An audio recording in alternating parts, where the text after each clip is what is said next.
আমি যখন আমার মেয়েটাকে সর্বশেষ একটা পাথর দিয়া বাড়ি দিয়ে মেরে ফেলি, মেয়েটা হাত ধরে এইভাবে দিয়া বলতেছিল, বাবা মা আমার একা ফেলে যাও না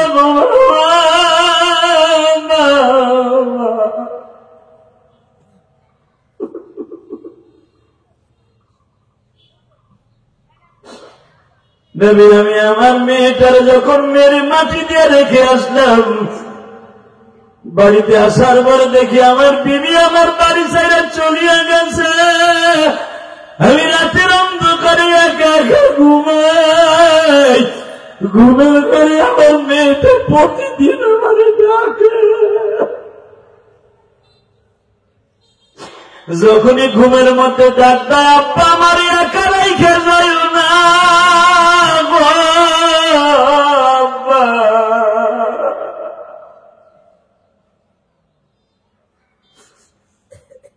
নবী এত বছর হয়ে গেল, আমার মেয়েটা আমার ঘুমের ঘরে ডাকে, মেয়ের ডাক শুনে আমার ঘুম ভেঙে যায়, আমি ঘুমাইতে পারি না। নবী এবার বলেন আমার এই গুণা মাফ হইল। নবী বলে তোরে তো টার্গেট করে কয় নাই রে দাহিয়া, আল্লাহ বলছে যত গুণা করবা যদি শিরক না হয় আমি মওলা মাফ করে দেব। আর তুমি যখন এই জানোয়ারের কাজ করছো তখন তুমি আনোয়ার ছিল না, এখন কালেমা পড়ে হয়েছে আনোয়ার, এখন তার করবো না, রব্বে কারিম তোমার মাফ করে দিয়েছে। আমার কলিজার ভাইরা, আমার বাজানরা যারা বসে আছেন, মালিক একটু বুঝাইয়া বলেন, মালিক আমি জানি এমন গুনাহ করছি, ওই গুনার কথা যদি আমার বিবি জানতে একটা দিন আমার ভাত রাইন্দা খাওয়াইতো না। জীবনে এমন গুনাহ করছি বন্ধু মহলে বসে, যদি আমার বন্ধু জানতো আমার বন্ধুর খাতায় রাখতো না। আমার গুনার কথা যদি আমার বাবাই জানতো, আমার বাবা আমার ছেলে হিসেবে পরিচয় দিত। আমার গুনার কথা যদি এই চাকরাদের মানুষগুলো জানতো, কোন দোকানে আমার চা খাইতে ডাকতো না। আমি ইলিয়াসুর রহমান জেহাদের কেউ একটা আদর করে ডাইকা স্টেজে বসে কথা শুনতো না, আমার কেউ ডাইকা মোহাব্বত করতো না। এত গুনাহ করছি আজও পর্যন্ত তুমি কারো কাছে বইলে দাও নাই। আমার বিশ্বাস আছে তুমি কারো কাছে যখন বলো নাই, গোপনে চোখের পানি ফেললে মাফ করবে, এটা আমার বিশ্বাস আছে। আল্লাহ ওই বিশ্বাসে বসে আজকে দিনের বেলায় কান্দাছি গো। আমার জনম দুঃখিনী মা নাই, আমার জনম দুঃখ মেয়ে বাবা নাই। বাবা এই যে একটা কবর আমার সামনে দেখতেছি, আমি বুঝের হওয়ার পরের থেকে কবরটা দেখতেছি। এই কবরটা কার আমি তা জানি না। হ্যাঁ, যদি আপনাদের দুটা পাল করে বলে দেবে এরকম একটা কবর আমারও হবে, ঠিক না? এমন একটা কবর আপনারও হবে। দুনিয়ার সব বাহাদুরি বন্ধ হয়ে যাবে, চোখ দুটো বন্ধ হওয়ার সাথে সাথে আপনার আবার কবর কি অবস্থা হবে জানি না। কবরের কথা চিন্তা করে যদি মেহেরবানি করে কোনোদিন কোন একটা মাহফিলে বসে চোখের পানি ছেড়ে দিয়ে একদিন আল্লাহরে বুঝাই বলতে পারে, আল্লাহ আমার মাফ করে দেও না, আমার বিশ্বাস আপনার চোখের পানি কবল হবে। কারণ আমরা তো দাহিয়ার মধ্যে এরকম জানোয়ারের কাজ করি নেই, কোথায় ঠিক না? আমরা দাহিয়ার মতো কোনোদিন এইভাবে মানুষকে হত্যা করে জীবিত জিন্দা দাফন করি নেই। আমার মালিক আমার মাফ করবে না কেন? বড় বিশ্বাস আছে আল্লাহ আমাদের মাফ করবে, আশা আছে না? আছে, বলেন তো আল্লাহু আকবার। আর দুটো আসমানের দুপুরে আল্লাহর জোরে একটা ডাক দেন, ডাক দেন আজকে জোরে একটা ডাক দেন। আজকে 28শে জানুয়ারি দিনের বেলা ডাক দেন আপনারা সবাই, আমার আত্মীয় স্বজন। 28শে জানুয়ারি জোহরের নামাজের পরে আল্লাহকে জোরে একটা ডাক দিয়ে দেখায় দেন। আল্লাহর জোরে যে ডাকটা দিয়ে তুমি আমার বানাইছো, আমি অপরাধে হয়ে হাত তুলছি, তুমি মাফ করবে না? আল্লাহ জেলখানায় যাইয়া যখন স্বামীর সামনে খানায় হাত জোর করে দাঁড়াই দিব, আমি আসামি দুটো হাত তুলে দিছি, তোমার যদি ভালো লাগে আমার হাত দুটো মাফ করে দাও, আমার হাত দুটো মাফ করে দাও। 28শে জানুয়ারি আজকে মেরাজের দিন, আমাদের মাফ করে দাও গো মালিক, মাফ করে দাও। জোর করে আমিন, আরো জোর করে আমিন। আমার বিশ্বাস আল্লাহ মাফ করবে ইনশাল্লাহ। বলেন আল্লাহ মাফ করবে, করবে ইনশাল্লাহ। বলেন আমার বিশ্বাস মাফ করবে। কেন করবে, কেন করবে না? অতএব আমি আপনাদের কাছ থেকে বিদায়ের আগে একটা কথা বলবো, রব্বে কারিম যদি আমাদের মাফ করে দেয়, যে কাজগুলো করলে আল্লাহ খুশি হবে, এই কাজগুলো করার নিয়ত আছে না ইনশাল্লাহ? তার ভিতরে 1 নাম্বার কাজ করবে 5 ওয়াক্ত নামাজ পড়বে। নিয়ত আছে তো? কে কে 5 ওয়াক্ত নামাজ পড়বে? আল্লাহ দেখো তো কি সুন্দর নিয়ত করছে আল্লাহ।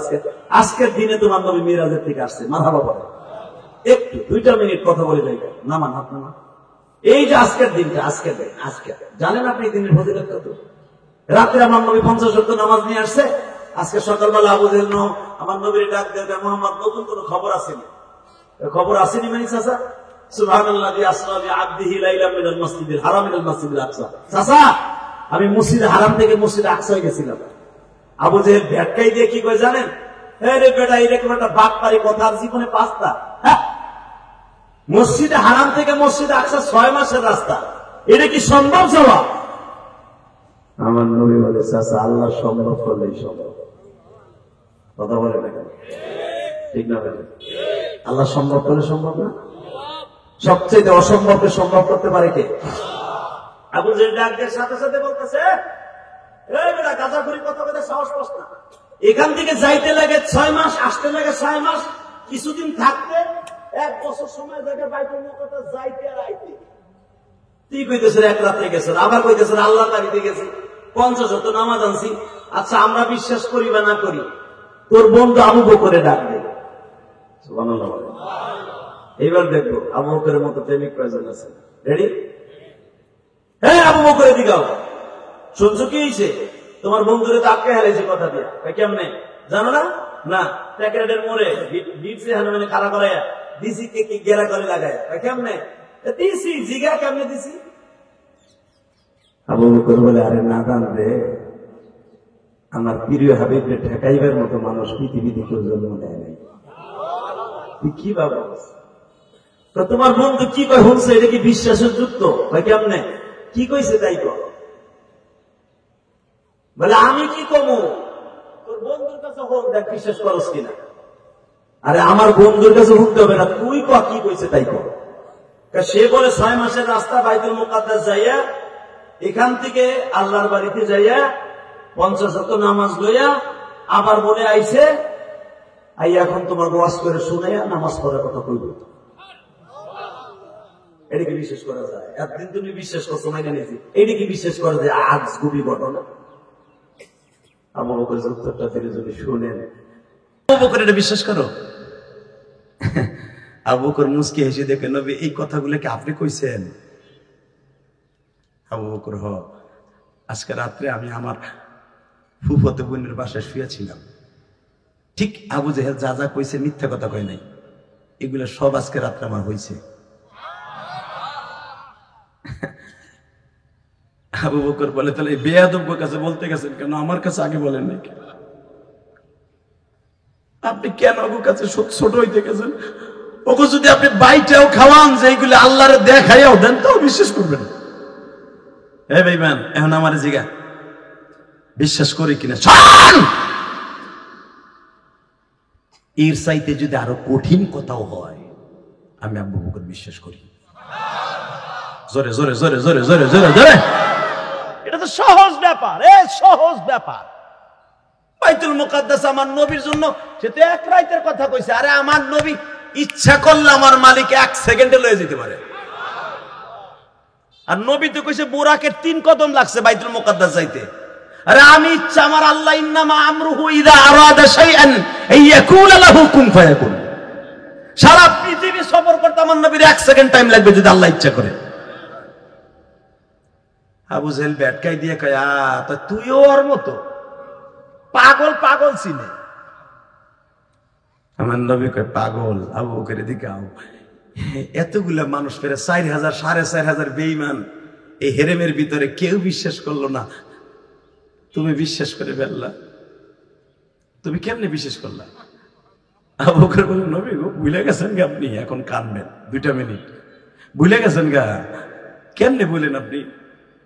আপনি যখন 6 বছর বয়সে মা হারাইয়া এখানে আসছিলেন, মক্কার এমন কোন ঘর ছিল না যে আপনারা আদর করে নাই। সবাই কোলে নিয়ে আপনারা, কেউ চুমা দেয়, মহিলারা এসে কয় আমি তোমার মা লাগি, মায়ের আদর আমার কাছে পাইবা। আপনার 9 জন চাষি সবাই কইছিল আমার মায়ের আদর পাইবা, মার আদর দিমু, বাবার আদর দিমু। কতজনে কথা কইছিল। আমি আপনার থেকে মাত্র 2 বছরের ছোট, আমার 4 বছর, আপনার 6 বছর। আমি 4 বছরের বন্ধু সেদিন বলছিলাম 1 প্লেট রুটি আইনা আর মধু হয় না। আপনি চিন্তা করেন না, আমি আবু বকর যদি সকালবেলার নাস্তা খাই চারটা রুটি আমার মা দেয়, 2টা আমার বন্ধু খাবে আর 2টা আমি খাবো। আমি তো আপনার সেই বন্ধু,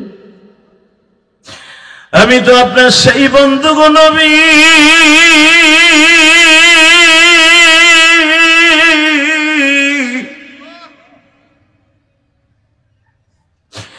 আমি সেই 4 বছর বয়সের থেকে দেখছি আমার বন্ধু জীবনে একটা কথা মিথ্যা বলে নাই।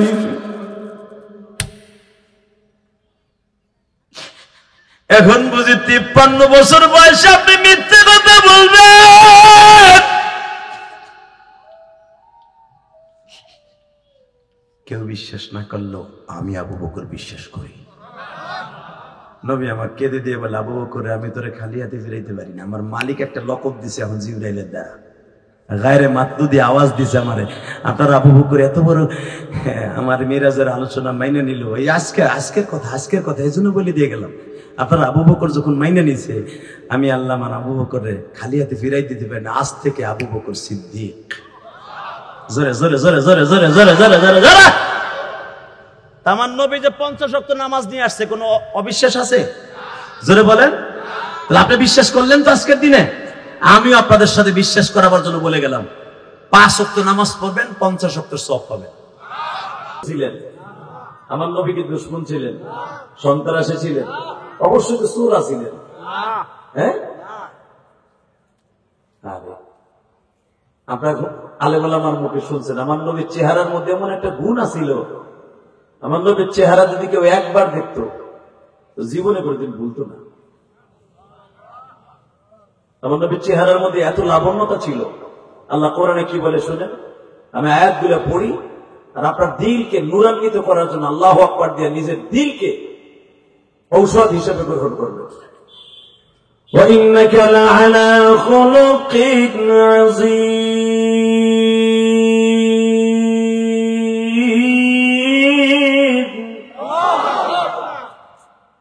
يَا أَيُّهَا النَّبِيُّ إِنَّا أَرْسَلْنَاكَ شَاهِدًا وَمُبَشِّرًا وَنَذِيرًا وداعيا إلى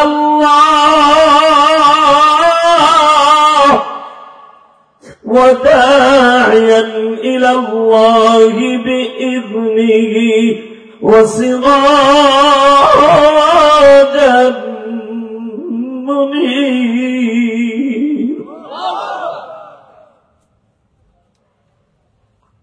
পৃথিবীর কোন মানুষকে আমার আল্লাহ সিরাজাম মুনির বলে নাই।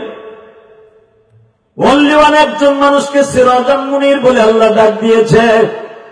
বাজান দুনিয়ার সেরাক, দুনিয়ার আলোর সিস্টেম হলো বাতি জ্বলতে হলে নেগেটিভ পজিটিভ 2টা লাগে, ঠিক না বেটা?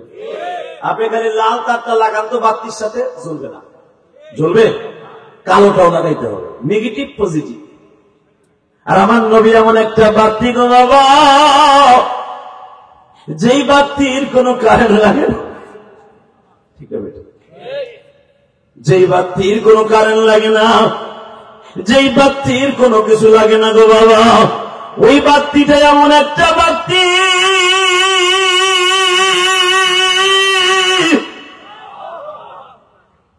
যেই বাতির কোনো তৈল লাগে না, যেই বাতিটা এমন একটা বাতি দেখলেই আলো হয়ে যায়। আরো জোরে করবে। আজকে সেই বাতিটারে চিরতরে স্তব্ধ করে দেওয়ার জন্য মক্কার মানুষগুলো সব উঠে পড়ে লেগে গেল। সবাই সিদ্ধান্ত নিল মোহাম্মদকে মাইরে ফেলতেই। সারা মক্কার বেঈমান গুলো ঘরের চারপাশ দিয়া দাঁড়ায় গেছে, আজকে মেরে লেগে।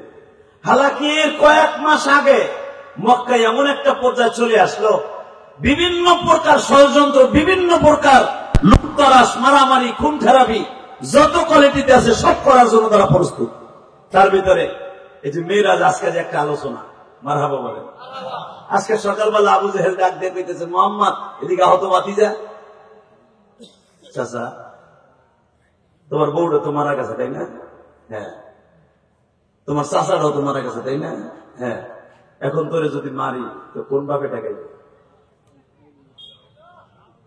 হ্যাঁ, আসতে পেলে দেখছেন আমার নবী যদি কারো দিকে একটু থুতু মারতেন, থুতু, আর জীবন ধ্বংস হয়ে যেত।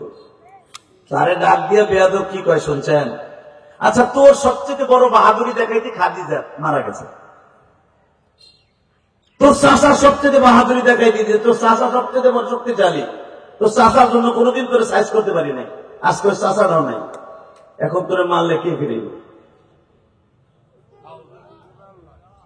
আমার নবী তো আপনার আমার মতো অভদ্র না। লাড়ি একটা ধরে কইব, পারলে কিছু করতে দিই, কেউ নেই, তাতে কি হয়েছে? এখনো তো জাম শরীরে আছে, ঠিক না? আমি হলে তো তাই কইতাম। আমার নবী শান্ত গলায় কি উত্তরটা দিলেন? চাচা,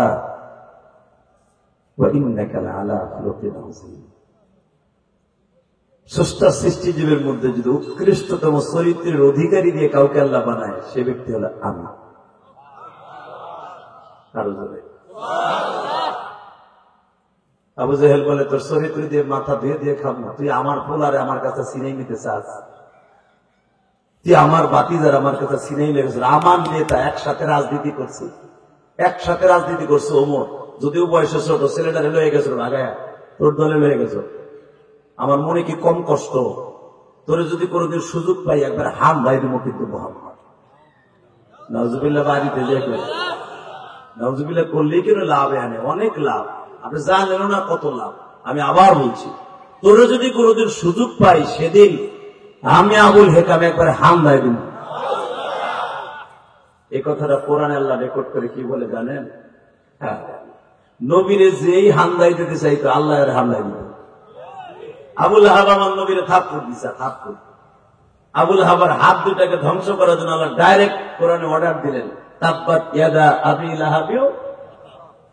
এ জিবরাইল, আমি আল্লাহর ফরমান, আবুল হাবের হাত দুটারে বিকৃত করে দে। তাব্বাত ইয়াদা আবি লাহাবি ওয়া তাব, মা আগনা আনহু মালুহু ওয়া মা কাসাব, সায়াসলা নারান যাতা লাহাবি ওয়া ইমরাআতুহু হাম্মালাতুল হাতাব। খালি ওরে না, আবুল হাবে ধরিস না, ওর মাল ধর, এবং ওর যার একটা কুটনি বেজন্ম বউ আছে ওইটা রোধ। আল্লাহু আকবার বলতে পারলেন না? এই আল্লাহ শুধু পৃথিবীতে একজন নেতার বউরে ডাইরেক্ট ধরতে বলছে, একজন নেতার বউ, সে নবীর আপন চাচী, এই উম্মে জামিল। এই উম্মে জামিল কিন্তু কোরআশ বংশের মেয়ে, সম্ভ্রান্ত পরিবারের মেয়ে।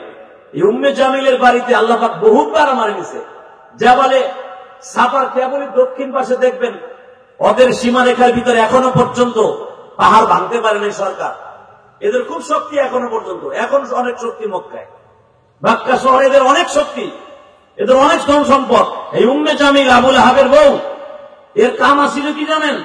24টা ঘন্টা আমার নবীর খালি কষ্ট দেয়, আর কোনো কাম নেই।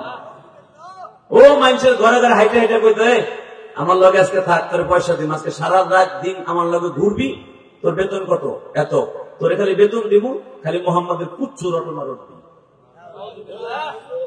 নাউজুবিল্লাহ বলার স্টাইল দেখি, এটাকে আমি ইলিয়াস রহমান জিহাদির বদনাম করবেন চার দোকানে বইয়া। এটা তো আমি ইলিয়াস রহমান জিহাদি না, উনি এমন একজন নবী, ওনার উম্মত হওয়ার জন্য সারা দুনিয়ার মানুষ অপেক্ষা করছে। সারা দুনিয়ার নবী আমার নবীর উম্মত হওয়ার জন্য বারবার দরখাস্ত জমা দিছে। আল্লাহ শুধু একজন নবীর দরখাস্ত কবুল করছে, 1,24,000 পয়গম্বরের মাঝে শুধু একজন নবীর দরখাস্ত কবুল হয়েছে, আর 7 নবী আমার নবীর উম্মত হওয়ার জন্য দরখাস্ত দিয়েছে।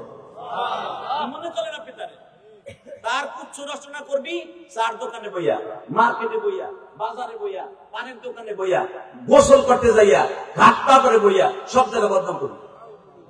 সমাজে এরকম কিছু লোক আছে কিন্তু, আর কাম নাই কাজ নাই, খালি স্ট্যান্ডে বইয়া শুনছো কি হয়েছে কি নাই, স্টাইল কি দেখেন বলার কোনো নাই না। এনায়েত বিন মুস্তাফা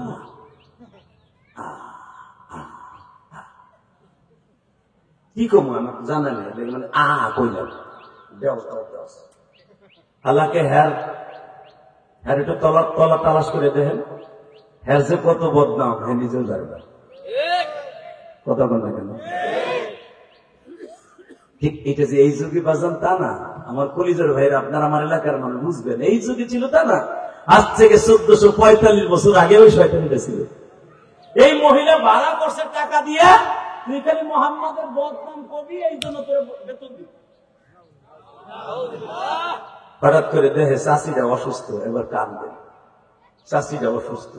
3-4 দিন আর দেখে বাজারে বাজারে গেলে কেউ কয় না যে মোহাম্মদ তোমার চাষি যে আমার কাছে বদনাম হয়ে গেল, আর তুমি আমাকে ভালো ব্যবহার করতে দেখ। বুঝলাম না তো, চাষি যেই চাষি তোমার এত আদর করে লালন পালন করে সেই চাষি তোমার বদনাম কয়, আর তুমি যে কি ব্যবহারটা করো, চাষির কথার সাথে তোমার ব্যবহারের সাথে মিল নাই। হঠাৎ করে দেখে সপ্তাহখানিক চাষি এর বদনাম কয় না, রাস্তাঘাটে কোনো কাটাকুটাও বিছায় না। বেজন্যে বিশ্ব নবী আস্তে করে চাষির বাসায় গেলেন, রুমালটা গায়ে দিয়া। ঠিক দুপুরের দিকে জয়া দেখে চাষি আমার ভাল্লুকে জ্বর হয়েছে। ভাল্লুকের গায়ে যে জ্বর আসে 24 ঘন্টা, ওই জ্বর, ওই জ্বর মেলিয়ে জ্বর। নবী যে চাষির সামনে বয়ে খায়, চাষি আমি এই জন্যই তো কই যে আমার রাস্তায় কাটা নাই কে, আর রাস্তায় রাস্তায় আমার বদনামের লোক নাই কে। সূরা লাহাবের তাফসীরে দেখবেন, আবু লাহাবের বউ আরেক দিক মুখটা ঘুরে কয়, আল্লাহ তোকে কি আমার বয়সে পর্যন্ত আসার সুযোগ দিল, তুই কি মরতে পারবি না? আরে রহমাতুল নবী রহমান। চাষির মুখের দিক তাকায় বলে, চাষি আমি দোয়া করি আপনি ভালো হয়ে যাবেন। তোর দোয়ায় আমার ভালো হইতে হবে, তুই যদি মরস আমার কাছে সবচেয়ে বেশি ভালো লাগবে। তখন আমার নবী একটা কথা বলছিল, চাষি মনে করে দেখেন তো, আমার মনে পড়ে আমার মা যেদিন আপনাদের কাছে আমার রাইখা যায়, বাবার কবর জিয়ারত করতে মার সাথে যখন মদিনায় যায়, তখন আপনাকে 9 জন চাষির এক জায়গায় ডাইকে আমার মা একটা কথা বলছিল, নবীর জন্য এখন এক ফোঁটা পানি পড়বেন, আপনার চোখের গুণা, পায়ের গুণা, মাথার গুণা, পুরো বডির গুণা জ্বলে যাবে। চাষি সবচাইতে কয়েকজন চাষির কাছে আমার আপনাদের কাছে রাইখা গেছিল। 1 নম্বরে আমার চাষি আবু তালেবের বিবি, 2 নম্বরে উম্মে ফাজল আব্বাসের বিবি, 3 নম্বরে আপনি গো চাচি। ও চাচি, যদি আপনারা আমাকে সন্তানের মতো লালন পালন না করতেন, আমি মুহাম্মদ এখানে টিকা থাকা কষ্ট হয়ে যেত। আমি 6 বছর বয়সে মা হারাইছি গো, কোন মানুষকে আজও পর্যন্ত বাপ বলে ডাকতে পারি নাই। চাষি যেই সবরে আমার আব্বা মারা যায়, ওই সবরে তো আমার চাষা আবু লাহাব ছিল, আবু তালেব ছিল, আমার বড় চাষা হারিস ছিল, হাজার ছিল, জুব্বন ছিল, জুবাইর ছিল। 6 জন চাষা আমার বাপ সহ ওই সবরে ছিল গো চাচি। আমার বাবা 5 জন চাচার কাছে আমার মাকে এবং গর্ভবতী মায়ের পেটে আমি ছিলাম, আমার রাইখা তো আমার বাবা বিদায় লয়ে গেছে। আপনারা যদি আমাকে দেখে না রাখতেন, মক্কায় আমার প্রতিষ্ঠিত হওয়া কষ্ট হয়ে যাইত। শুধু একটা কথা বলি গো চাচি, এমন একদিন আসবে আমার দেখার জন্য আপনি আফসোস করবেন, সেদিন আর দেখতে পারবেন না।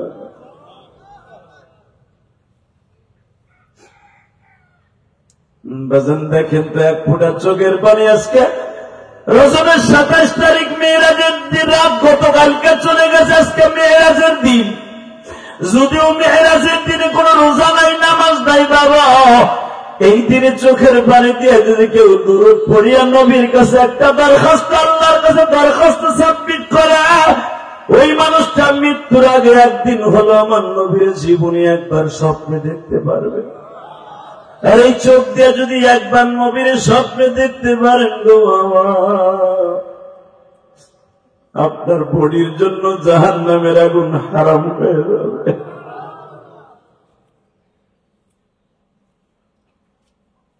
বিশ্বনবী বললেন, চাচি আমি এই জন্যই তো ভাবতেছি, কেন আমার রাস্তায় রাস্তায় বদনামের লোক নাই, কেন আমার রাস্তায় কেন কাটা বিছানো নাই?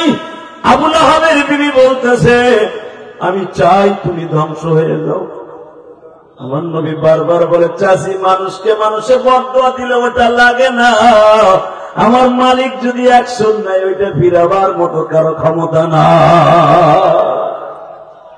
চাচি যাইবার সময় একটা কথা বলে যাই, এমন একদিন আসবে আপনি আমার খুঁজবেন কিন্তু আমার পাবেন না।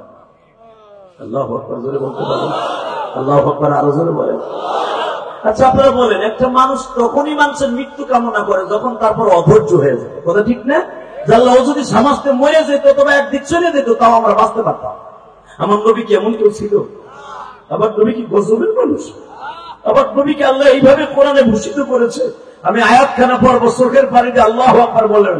আমার নবীর আল্লাহ এত উচ্চঙ্গে ভালোবাসা দিয়েছে, ওয়া আরসালনাকা ইল্লা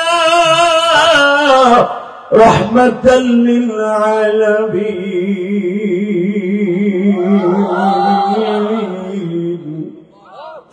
লাকাদ কানা লাকুম ফী রাসূলিল্লাহি উসওয়াতুন হাসানাতুন লিমান কানা ইয়ারজুল্লাহ ওয়াল ইয়াওমাল আখির। যারা কিয়ামতকে বিশ্বাস করে, যারা আখিরাতকে বিশ্বাস করে, তাদের জন্য আমি আমার নবীকে এমন মডেল রেখে দিলাম। নবীর চরিত্র নতি উত্তম আদর্শই তোমাদের জন্য উত্তম আদর্শ। এ মুসলমান ভাইরা, পৃথিবীতে যারা আদর্শবান হতে বললেন না আল্লাহ, উনি কোনদিন আপনার আমার সামনে গজব হয়ে আসতে পারে না। সারা দুনিয়ার রহমত ছিলেন তিনি। ঠিক না বেটা? জোরে করে, আরো জোরে জোরে। এ চাচা তাকান এদিকে, আমার নবী এমন একটা রহমান, সারা দুনিয়ার ভিতরে এমন করে মানুষ আল্লাহ বানায় নাই। তার জ্বলন্ত প্রমাণ দেয় হিজরাতের দিন উম্মে মাবাদ নামে একজন সাহাবীর নাম শুনছেন না আপনারা? এই উম্মে মাবাদের বাড়ি আল্লাহ পাক আমার একবার নিচে, আলহামদুলিল্লাহ বলেন। আপনি যখন খায়বারে যাবেন, খায়বারে যাইবার সময় খায়বার থেকে 29 কিলোমিটার দক্ষিণে, 29 কিলোমিটার, এবং তবুকে যখন যাবেন তবুক থেকে 40-45 কিলোমিটার উত্তরে এই উম্মে মাবাদ মদিনার থেকে প্রায় 90 কিলোমিটার দূর। আল্লাহু আকবার জোরে বলেন। এই উম্মে মাবাদ, এই মাবাদ নামে একটা মসজিদ আছে। এই রমজানের আগের রমজানে আল্লাহ পাক একদিন আমার তারাবি পড়েছে ওই মসজিদ। আল্লাহ তো 17-18 বার নিচে মক্কা মদিনা অনেক জায়গায় ঘুরে ঘুরে দেখছে, আল্লাহ দেখাইছে, আলহামদুলিল্লাহ বলেন। উম্মে মাবাদ নামে একজন সাহাবী ছিল, ওর বয়স ছিল মাত্র 7 বছর। কয় বছর? জোরে কন। এইটা 10 মিনিট কথা বলবো, জামুগা আর জ্বালাম না। উম্মে মাবাদ নামে 7 বছরের একজন সাহাবী ছিল, ওই ছেলেটার মতো টকটকে ফর্সা ছিল। আমার নবী হিজরতের সময় আবু বকরে বলে, এই বাড়িতে একটা টুলুমুড়ি গাছ দেয়, বাড়ির চারপাশ দিয়ে ওয়াল করছে, খেজুর গাছের মাঝখানে ঘেরা। এই বাড়িটা আজকে আমরা রাত যাপন করবো। আরে বাবা, ও সিরাজান মুনির, আমার নবী এমন একজন সিরাজান মুনির, এমন একজন আলো। আমার নবী কোন অন্ধকার বাড়িতে গেলে কোন বাতির প্রয়োজন হইত না। আমার নবী কোন বাড়িতে যদি অনুমতি ছাড়া ঢুকতেন, ওই বাড়িতে খাবারের অভাব হইত না। আমার নবী এমন একজন মানুষ। আবু বকরকে যখন বললেন, আবু বকর যে 2জন খাদেম নিযুক্ত করছিলেন রাস্তা দেখানোর জন্য, তাদের 2জনে বলতেছে, তোমরা যে একটু বলো এই বাড়ির মালিকরে যে আপনাদের বাড়িতে আমাদের একজন মেহমান অবস্থান করবে। উম্মে মাবাদ অর্থাৎ মাবাদের মা বলতেছে, দেখো আমার স্বামী বাসায় নাই, আর স্বামী ছাড়া মক্কার একটা নিয়ম আছে, মক্কা মদিনার নিয়ম আছে, স্বামী ছাড়া কোন পরপুরুষ বাড়িতে ঢোকানো ঠিক না। নবী আমার বললেন, আপনার অনুমতি যদি পাই, আমরা একজন পথিক মানুষ, আপনার বাড়িতে রাস্তায় নিয়ে। এই কথা যখন শুনছো না, একটু মায়া হয়েছে যে এই দেশের জাহিলিয়াতের যুগের নিয়ম হলো, যারা ক্যাডার মার্কালো এরা কোনো অনুমতি নেই না, দাম দাম করে ঢুকে এই জায়গা আমার, এইখানে বৌমা, এটাই আমি করবো। কিন্তু এই লোকটা এতবার অনুমতি চায়, অবশ্যই লোকটা ভদ্রলোক। উম্মে মাবাদের মা পর্দার কাপড় সরাইয়া তাকায় দেখে পূর্ণিমার চাঁদ উঠের পরে বসা।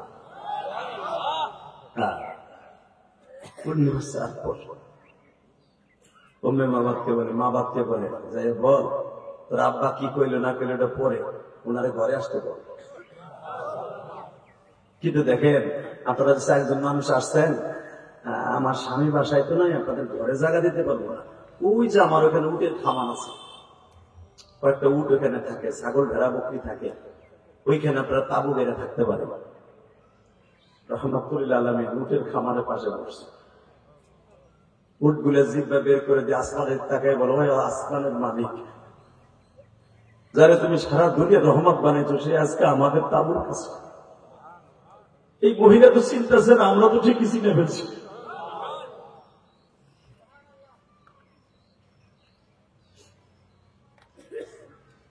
বেজন দিয়ে উঠেও খাবার খায় না, ভেড়া বকরিও খাবার খায় না। এবার নবী বলে, আবু বকর রে, উম্মে মামাদেরকে জিজ্ঞেস করো তার কোন ভেড়া বকরিতে দুধের ব্যবস্থা আছে। উম্মে মাবাদ বলে, দেখেন আমার উটগুলাও গাভীর, যেটা আপনারা বুঝবেন ওটাই বলি। উট গাভীর, ভেড়া বকরি সবই গাভীর, দুধের কোন আলামত আমাদের ঘরে নাই। নবী আমার বলেন, ওই যে আপনার ঘরের সামনে যে দুইটা ছাগল বান্ধা দেওয়া যায়, ছাগল ছাগল, ওর থেকে একটা ছাগলের থেকে একটা দুধের ব্যবস্থা করে। উম্মে মামাদ বলতেছে, তোমার ওই নেতা কি পাগল নাকি? ভাবছিলাম বেটার মাথায় অনেক কিছু আছে। এই ছাগলের মাথার কি কেমনে থেকে, এটা তো বান্দা, এটার আমি বিক্রি করে রাখছি, এটা হলো হিজড়া, এটার কোনো ছেলে মেয়ে হবে না জীবনে, এটা ছাগল, এটা দুধ দিবে না। নবী বললেন, ওটার থেকে আমি দুধ দিব। আবু বকর যে বললেন, আপনি আমার নবীর ছিলেন না, ওনার নাম আখিরি জামানের নবী মুহাম্মদ রাসূলুল্লাহ। উম্মে মাবাদ বলে, ও তাহলে এই লোক সে, ওনার বিরুদ্ধে হুলিয়া চালু হয়ে গেছে, ওনার ধরে দিতে পারলে 100 লাল উট পাওয়া যাবে। ওনার জায়গা দিয়ে তো ভুল করলাম, চরম ভুল। আমার বাড়ি ঘর থেকে একটু পরে আবু জাহেলের বাইরে নষ্ট করে দেবে। ওনার বিরুদ্ধে তো অনেক লোক লাগানো আছে। হযরত আবু বকর বলেন, শোনেন গো, ভালো করে বুঝেন, ওনাকে মারার মতো মানুষ পৃথিবীতে কেউ জন্ম নেয় নাই। ওনারে ধরার জন্য সুরাকা বিন মালিক বহুত চেষ্টা করে নবীর তালাশ করে পেয়েছিল, নবীর কাছে আসতে পারে নাই। এই যে গত পরশুদিন সুরাকা বিন মালিক নবীরে দেখছে, যে ঘোড়ার পরে সে সওয়ার ছিল, ওই ঘোড়া জমিনে ডাইবে গেছে। অতএব সুরাকা বিন মালিক চলে গেছে, নবীরে মারার মতো কেউ নাই, তোমার টেনশন নাই।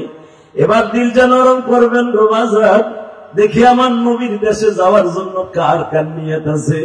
নবীর দেশ দেখার জন্য নিয়ত যদি থাইকে থাকে, এই চোখ দিয়ে যদি নবীর দেশ দেখার নিয়ত থাকে, চোখের পানি আগে আনতে হবে। চোখের পানি ছাড়া নবীর দেশে যাওয়া সম্ভব না। টাকা থাকলে হজ করতে পারে না, উমরা করতে পারে না।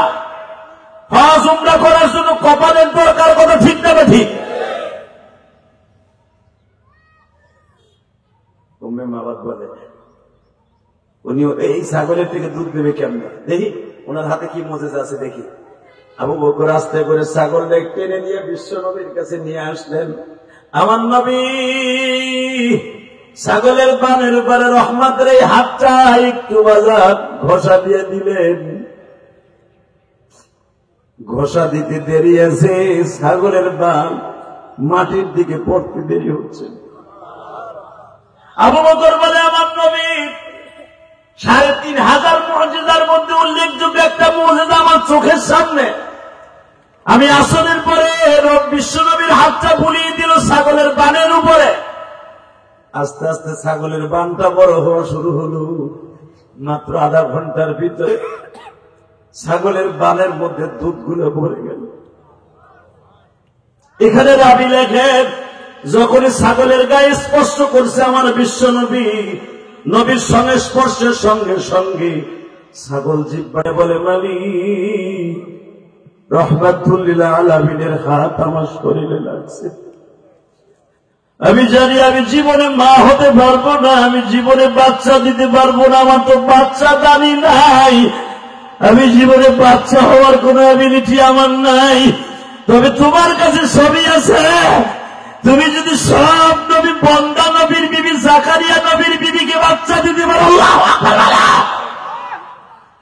জাতির পিতা ইব্রাহিমের বন্দা বিবিরে যদি বাচ্চা দিতে পারো, জাকারিয়া নবীর বিবিকে যদি 100 বছর বয়সে বাচ্চা দিতে পারো, তুমি জাকারিয়াকে প্রথম বলছিলে তোমার বিবি বন্দা, জীবনে বাচ্চা হবে না।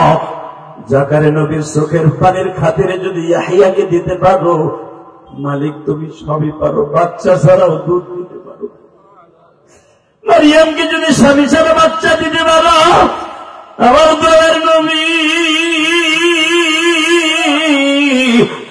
আমার মায়ার নবী,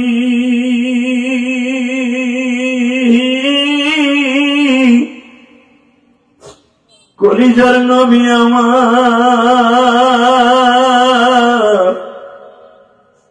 আমার পেটের নিচে হাত দিছে, আমার থেকে সে দুধ খাই।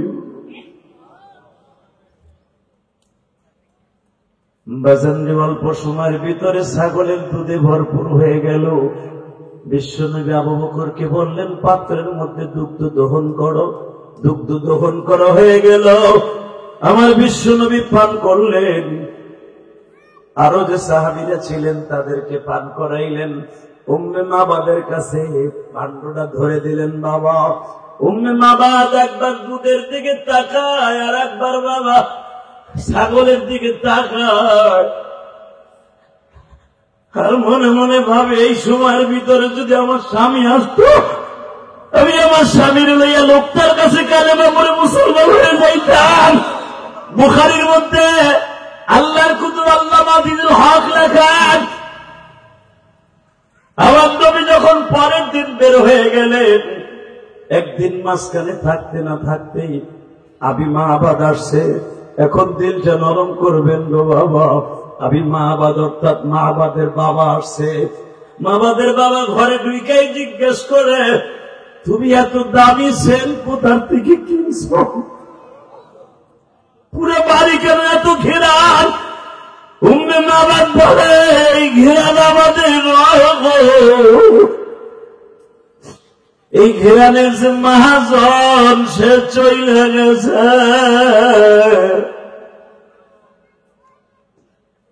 উম্মে মাহবাদ বলে, পৃথিবীতে তোর কোন দোকানে পাওয়া যাবে না, একমাত্র নবী মুহাম্মাদের শরীরের ঘেরানেটা। জোরে জোরে জোরে জোরে জোরে জোরে। আমার বাড়ি কি মুহাম্মদ ছিল? উম্মে মাহবাদ কান্দে আর বলে, তোমার আমার কপাল খারাপ, তুমি থাক, সে থাকতে কেন তুমি আসলে? আবি মাহবাদ বলে, বল আমার নবী কোন দিকে গেছে?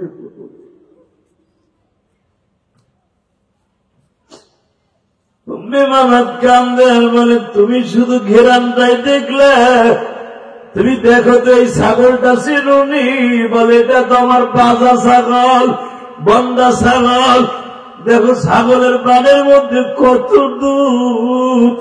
শুধু যে তার শরীরে ঘেরান তা নয়, তার পুরো বডির মধ্যে, হাতের মধ্যে বরকত আর বরকত। ওয়া আরসালনাকা ইল্লা রাহমাতাল লিল আলামিন।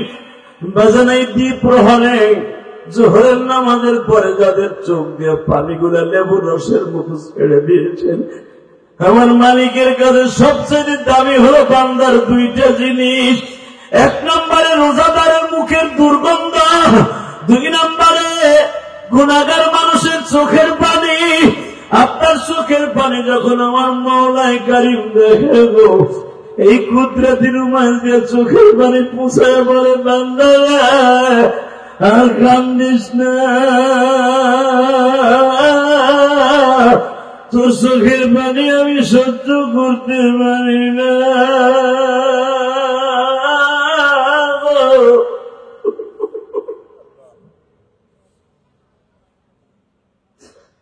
বাজানার মাত্র 1 মাস 2 দিন পরে মাহে রমজান শুরু হয়ে যাবে। বাজান দুটা পায়ে হাত দিয়ে বলবো, গো বাবা, আর মাত্র 1 মাস 2 দিন বা 3 দিন মাঝখানে আছে, মাহে রমজান এসে যাচ্ছে। মাহে রমজানের আগে এই শাবান মাস আর মাত্র 2-3 দিন পরে আরম্ভ হয়ে যাবে। এই শাবান মাসে পুরা বডিটারে পরিষ্কার করিয়া সাবান দিয়ে যেরকম কাপড় পরিষ্কার করি, আপনার পুরা বডিটা শাবান মাসে পরিষ্কার করবেন, চোখের পানিতে আমার মাওলারে বুঝাইয়া বলেন, মালিক আমার মতো গুনাহগার কেউ নাই,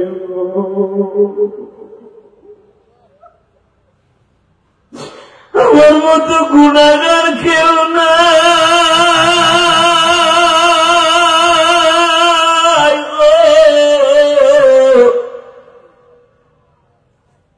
জীবনে কত অন্যায় করছি, যদি একদিনের অন্যায়ের হিসাব দিয়ে নাজাত পাইতে হয়, আমি আব্দুল করিম, আব্দুল জলিল, আব্দুল রহিম, আব্দুল জব্বার, আব্দুল গফফার, আমি জীবনে হিসাব দিয়ে গুনাহ মাফ করে যাইতে পারবো না, একমাত্র তোমার রহমতের ছায়াতল ছাড়া।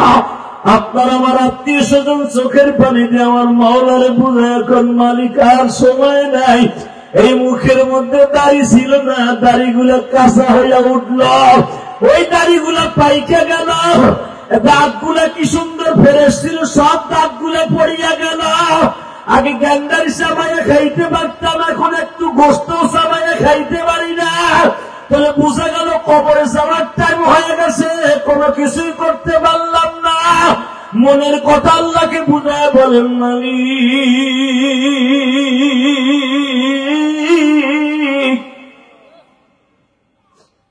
তুমি মাফ না করলে কার কাছে যাইয়া দাঁড়াবো? যদি এইভাবে বুঝাইয়া বলতে পারেন, চোখের পানি এখনই কবুল হয়ে যাবে। বলেন আল্লাহুম্মা আমিন। আল্লাহু আকবার জোরে বলেন, আল্লাহু আকবার আরো জোরে বলেন। আল্লাহ কি মাফ করতে পারে না? পারে। বিশ্বাস হয়? আমার নবী একটা আয়াত বললেন, কুল ইয়া ইবাদিয়াল্লাযীনা আসরাফু আলা আনফুসিহিম লা তাকনাতু মিন রাহমাতিল্লাহ ইল্লা মান তাবা ওয়া আমানা ওয়া আমিলা আমালান সালিহান ইউবাদদিলুল্লাহু সাইয়্যাতিহিম হাসানাত ওয়া কানা আল্লাহু গফুরুর রহিমা।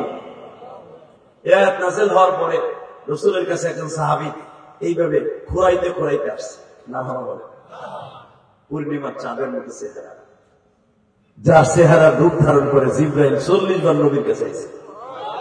আরে আরো জোরে করো। যখন 40 বার আইসে, বুঝুন জিবরাইল তার রূপ ধারণ করে কেমন সাহাবী। হঠাৎ করে বিশ্ব নবীরে বলে, ইয়া রাসূলুল্লাহ আপনি যে বললেন সব গুনাহ মাফ হয়ে যাবে, সব গুনাহ মাফ হবে, আমার মনে বিশ্বাস আসে না। নবী বলে, আমি বলার পরে বিশ্বাস আসে না, এমন কি গুনাহ কও? নবী শুনলেন, তাহলে বলো। আমার নাম সেই দাহিয়া।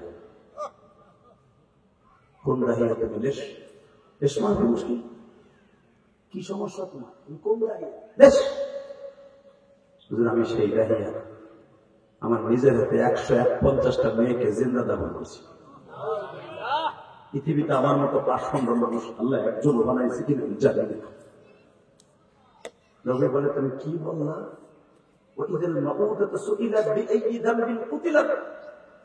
তোমাদের মতো যারা মেয়েদেরকে জিন্দা দাফন করতো, কিয়ামতের মাঠে তোমাদেরকে আল্লাহ প্রশ্ন করবে। ওই মেয়েটা বলবে, বাবা আমার অন্যায় কি ছিল, কেন তুমি আমার জিন্দা দাফন করছো? তুই কি সেই দাহিয়া? জি দাহিয়া। আমার জানতে খুব ইচ্ছা করে, তুই কেমন জিন্দা মানুষ দাফন করতে, তো কি মায়া লাগতো? সব বাদ দিলাম। অন্য মেয়েদেরকে আমি দাফন করতাম পয়সার বিনিময়, কিন্তু আমারটা দাফন করছিলাম কিসের বিনিময়? তাই বলে আপনি যে বলে ফেললেন সব গুনাহ মাফ করবে, আমার বিশ্বাস সব গুনাহ মাফ হইব না। লোকে বলে, আমি গ্যারান্টি দিলাম তো সব গুনাহ মাফ। আরো জোরে, আরো জোরে।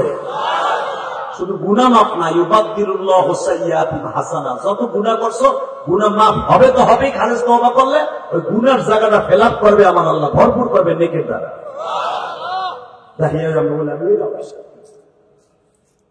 এই গুনাহ মাফ হইতে পারে না। 151টা মেয়ের আমার নিজের হাতে দাফন করছে, এর ভিতরে 4টা-5টা মা সহ দাফন করছে। মা দৌড়ে আমার সাথে পাও সাইডে ধরছিল, আমার মেয়েটারে নিও না, আমার মেয়েটারে মাইরো না। ইদা বুশিরা আহাদুম বিল উনসা দাল্লা ওয়াজহা মুসাওয়াদ্দা ওয়া হুয়া কাযীব। ও নবী, মদিনা মক্কার মধ্যে যখনই মেয়ে হইতো এই খবরটা শোনা যাইতো, দাল্লা ওয়াজহা, সমস্ত বাবার চেহারাটা পূর্ণিমার চাঁদের জায়গায় আমাবস্যার অন্ধকারের মতো হয়ে যায়। ওই মেয়েটারে মেরে ফেলার জন্য বাজারে ভাইয়া দোকানে ভাইয়া ফালনের মুরগির মতো জিমাই তো আমার মেয়েটারে কি মাইরে দিবা, ওই ডিউটিটা আমার ছিল। কয়েকটা মাস ছিল আমার বাধা দিতে, মারে একটা কোপ দিয়া কোদাল দিয়ে মা সব মেরে ফেলেছি। আমি সেই দেখি আপনি আজ থেকে 14-15 বছর আগে কেন মদিরে আসেন, আমার এই বৃদ্ধ বয়সে কেন হয়েছে? আল্লাহু আকবার বলতে পারলেন না? দাহিয়া বলতো কেন কি করতি, এখন কাঁদবেন, সময় কিন্তু কম, চলে যাবো যে কোনো মুহূর্তে, কারণ আজকে আমার ঢাকায় বিশাল বড় প্রোগ্রাম। বাবা, আমার এই গ্রামের মানুষগুলা এত বড় গুণা কোনোদিনও করে নাই, করছেন? করে নাই। দাহিয়া বলে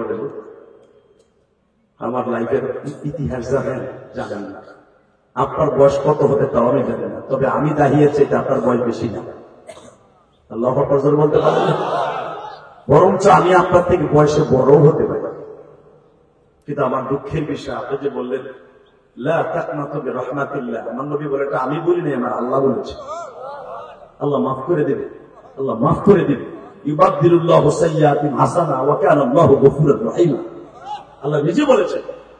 বলো নবী করে শোনেন, আমি সিরিয়ার উদ্দেশ্যে ব্যবসায় গিয়েছিলাম। এমন ভাইয়া সিরিয়া ভাইয়া আসতে 6 মাস টাইম লাগতো। আমার বিবিকে 7 মাসের গর্ভবতী রেখে রেখেছিলেন সিরিয়ায়। সিরিয়া যাইবার সময় বউরে কয়ে গেছিলাম, এখন তো আল্ট্রাসোনোগ্রাম করার সিস্টেম আছে, ওই যেমন আপনাদের বোঝার সিস্টেম না, ছেলে হবে না মেয়ে হবে। আমি দাহি আমার বউরে বলে গেছিলাম, যদি আমার মাইয়া হয় তুই নিজে দাফন করে দিস, তাহলে তুই আমার বেটার বউ, একবারে 100 বউ। আর যদি তুই আমার মাইয়া হওয়ার পরে না মারোস, মনে করবো তুই আমার শত্রু। কিন্তু হুজুর, আমার বউ ডেলিভারি হওয়ার মাত্র 15 দিন আগে চলে গেছিল অন্য জায়গায় ভাড়া, গহীন এলাকায় চলে গেছিল, যেন এলাকার মানুষ বুঝতে না পারে আমার ছেলে হয়েছে না মেয়ে হয়েছে। ওখানে যে হয়েছে আমার মেয়ে, বলে মেয়ে হয়েছে তাহলে তোর ঘরে একটা জান্নাত হয়েছে। নবী আগে শোনেন, আমার বিবি মনে মনে ভাবলো এখানে রাইখে যদি আমি বাচ্চাটা করে করে আমার বস্তিতে যাই, আমার এলাকার মানুষ আমার তিরস্কার মারবে, আমার স্বামীর কাছে বলে দিবে নিষ্ঠুর স্বামী আমার মেয়েটাকে মেরে ফেলবে। আমি এখান থেকে একজন দাইমা ঠিক করলাম, দুধমা ঠিক করে আমার মেয়েটা পালতে দিয়ে দিলাম। আমার মেয়েটাকে পালতে দিয়া নবী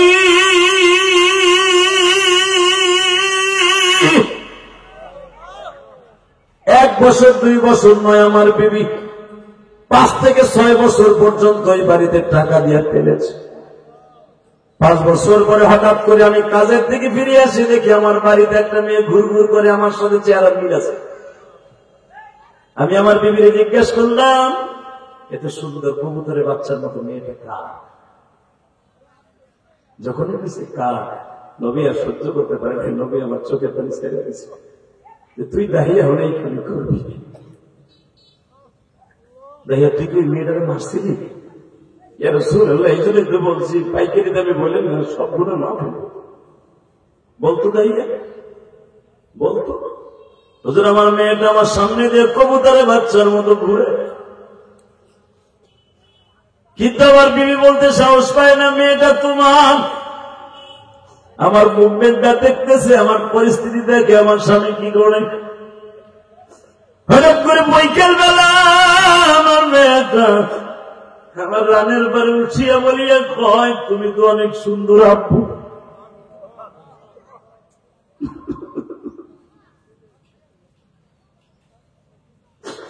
নবী আমার চোখটা বন্ধ করে বলে, দাঁড়িয়ে শুনছি 5 জানোয়ারের মতো কাজ কত জাহিলিয়াতের যুগ, তুই কি করবি?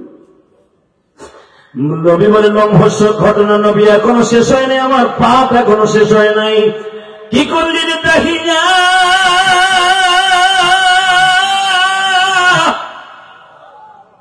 যখনই আমার বিবি বললেন তুমি যদি এই মেয়েটার বাপ হও কেমন হয়,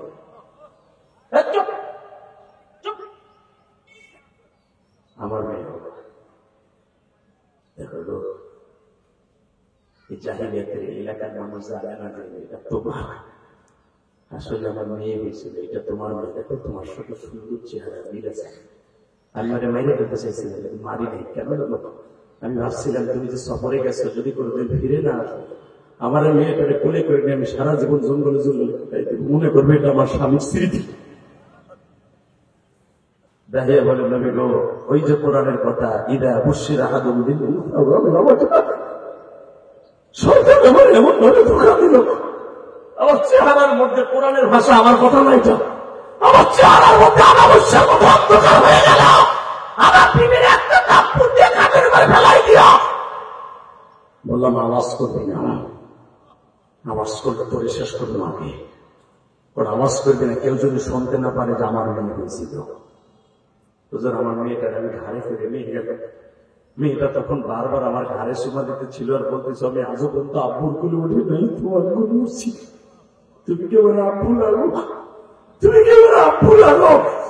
আজও পর্যন্ত আমি কেউ আব্বু বলে ডাকি নাই। সঙ্গে সঙ্গে নবীর কোলে পড়ে গেছে। আমিও তো 6 বছর বয়সে মা হারাইছি, আমিও তো 8 বছর মতো কেউ বাপ বলে ডাকি নাই।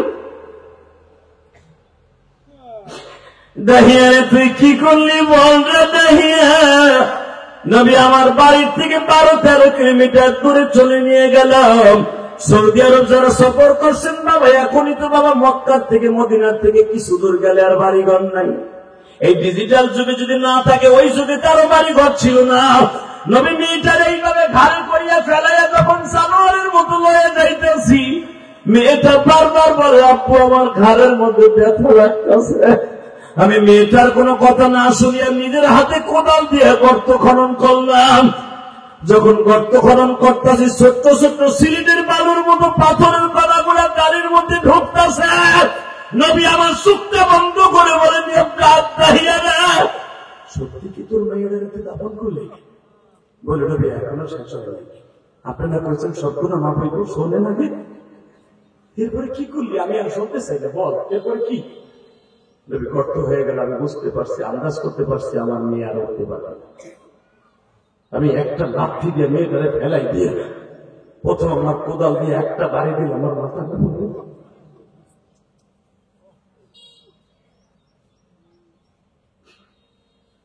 কুশি কবুতরের বাচ্চার মতো জমিয়ে পড়ে যায় না, কিন্তু সব চাইতে নবী এখনো পর্যন্ত আমি কেন ঘুমাইতে পারি না জানেননি?